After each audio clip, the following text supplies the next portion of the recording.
The next morning, Lin appeared before Ren with her trademark sadistic smile.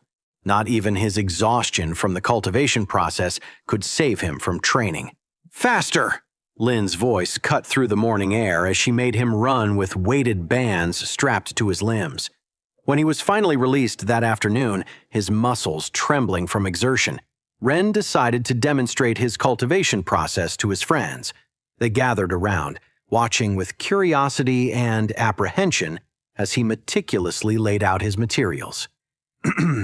"First, I crushed the poisonous fungi," Ren began explaining, his movements precise and practiced.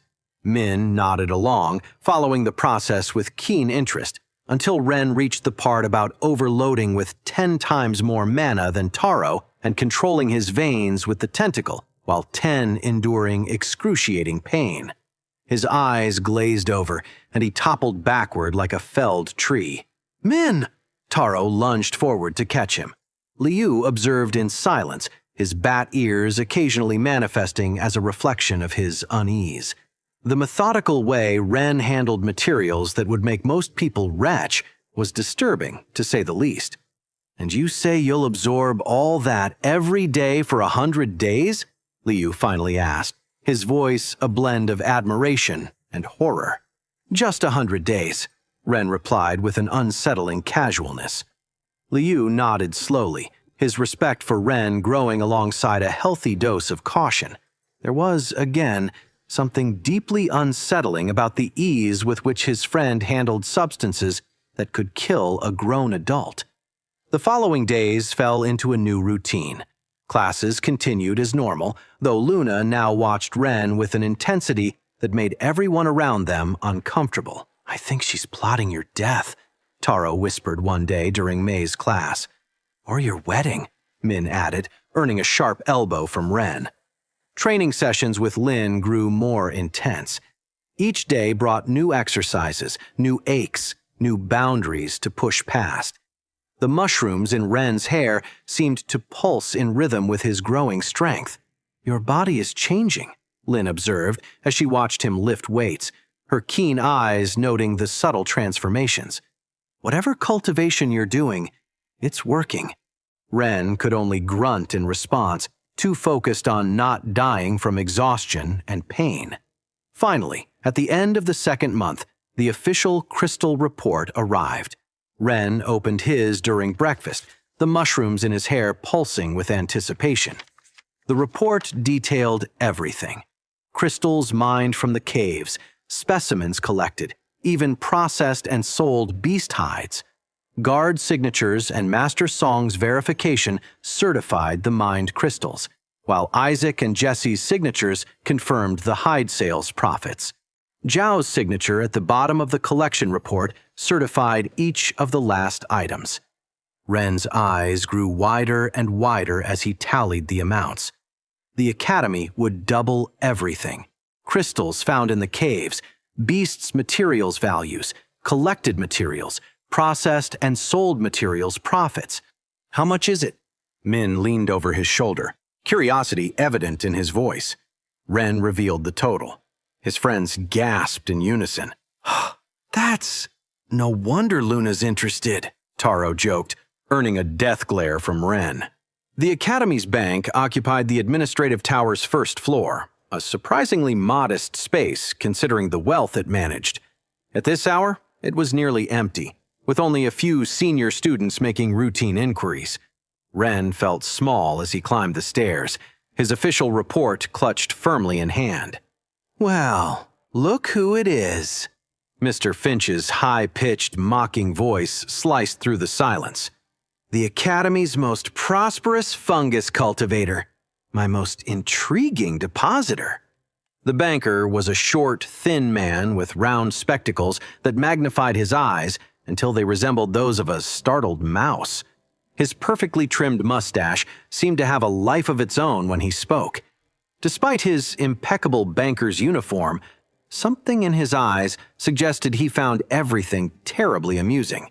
His beast, a small white mouse, occasionally darted between his fingers as he counted crystals. "Good afternoon, Mr. Finch." Ren approached the counter, the mushrooms in his hair pulsing gently. Come to confess your crimes? Finch smiled as his mouse approached, sniffing the air suspiciously. Because I must say, 5 dark bronze crystals 2 weeks ago was quite interesting. Not many 10-year-olds handle that denomination. Actually, Wren began pulling out the report. Oh, wait, don't tell me. Finch raised a hand dramatically. Found an ancestral treasure? Robbed a noble's chest? Or perhaps your mushrooms have hallucinogenic properties and you've been selling them to the senior students. The mushrooms pulsed with amusement as Wren slid the report across the counter. What's this? Finch adjusted his glasses. Your written confession? How considerate. Normally I have to. He stopped mid-sentence, arching an eyebrow while stroking his mustache, his eyes growing even larger behind his glasses as he read. This is... He blinked several times, his mouse jumping to review the numbers. No, there must be a mistake. Is there a problem? Wren asked, suppressing a smile. Problem? Finch let out a hysterical laugh. The problem is, these numbers make no sense.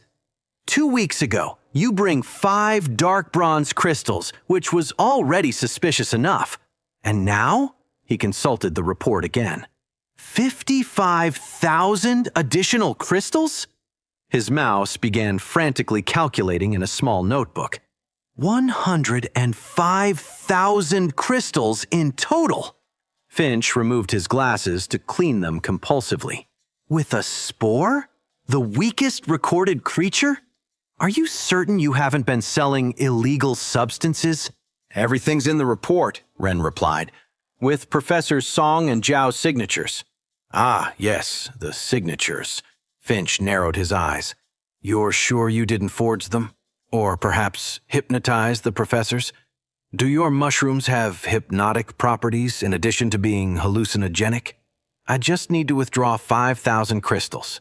Oh, just, he says. Finch turned to his mouse. Did you hear that, Theodore?